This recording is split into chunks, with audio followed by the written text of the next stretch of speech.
নমস্কার বন্ধুরা, আমি চলে এসেছি আর একটা নতুন আপডেট দিতে। ইন্ডিয়া ভার্সেস পাকিস্তান যে কালকে যে ম্যাচটা হওয়ার কথা আছে শ্রীলঙ্কায় প্রেমদাসা স্টেডিয়ামে হবে, তো সেখানকার আবহাওয়া দপ্তর মানে ওয়েদার আপডেট দেওয়ার জন্য আমি তোমাদের সাথে আগে এই ভিডিওটা শেয়ার করছি। তো ওখানকার ওয়েদার আপডেট হচ্ছে যে আজকেও বৃষ্টি হয়েছে, তো ফিরফির করে বৃষ্টি হয়েছে, বেশি বৃষ্টি হয়নি, বাট আজকে থেকে নাকি সাইক্লোন হওয়ার যে একটা সম্ভাবনা আছে কালকে অবধি।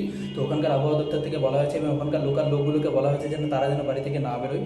তো আজকে থেকে সাইক্লোন হওয়ার সম্ভাবনা প্রবল রয়েছে, কালকে হয়তো অল্প, বাট কালকেও হওয়ার সম্ভাবনা রয়েছে। তো কালকে তো এখন যাই হোক, তো এই ওয়েদার থাকলে ইন্ডিয়া পাকিস্তান ম্যাচ হবে, তো এটাই হচ্ছে চিন্তার বিষয়।